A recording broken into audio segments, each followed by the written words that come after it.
So I am not an expert skeet shooter by any stretch of the word, but when I stand right behind the machine, I can shoot them pretty consistently.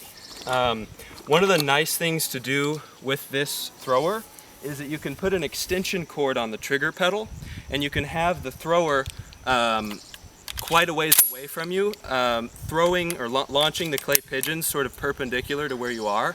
And you know, when they're coming across your field of view, that's a very different game. But in this position, you know, it's a good demonstration of the machine, and it makes me look like I'm a better shot than I really am.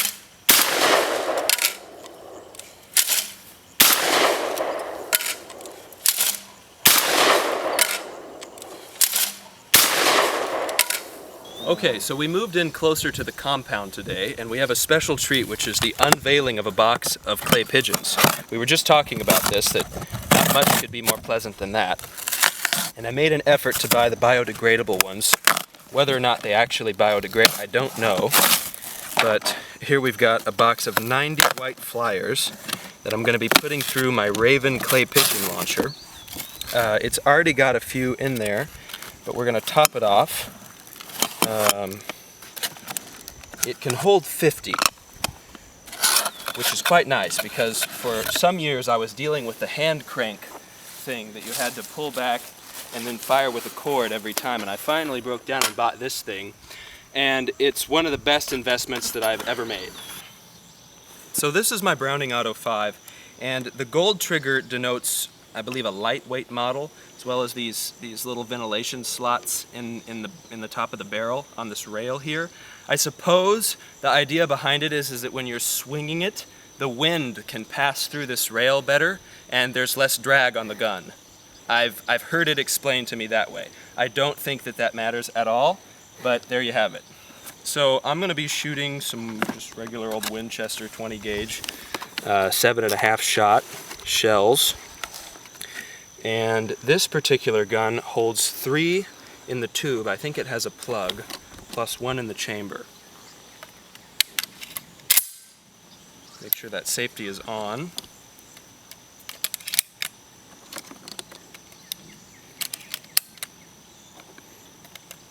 Alright, so that thing is ready to go. I'm going to lay it on the table and take my button for the launcher and put it over here in a better spot.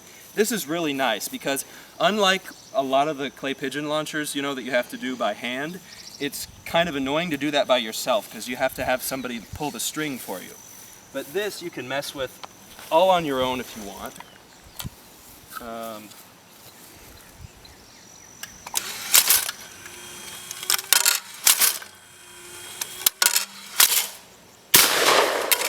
So I've had this thing for about a year now, and it doesn't have any problems. I've probably sent 2,000 clay pigeons through it. The only problem is, of course, charging its battery or having to buy a new battery. But even though it's a little bit more of an expensive setup, it's really worth it for the gain that you get in time, the fact that you can do it alone. You know, I can just step on this pedal all day and they keep going. But I have bent the little protectors around it. That orange ring's a little bent, and I've noticed that when you transport it, like if you put it in the back of the truck, you have to be careful because rattling from driving around will loosen up the screws on certain parts of it, and you'll get to your destination and like half of the thing will be dismantled, which isn't that big of a deal, but I did have to go to the hardware store and buy new screws. Yeah. This shotgun is probably one of the most well-recognized shotguns in the world. It was the first successful semi-automatic design, and you know, it's not the most tactical looking thing, it's not the most modern, but I really enjoy it and I'm very glad to have one. If I can, God, it would have been a very lucky bird.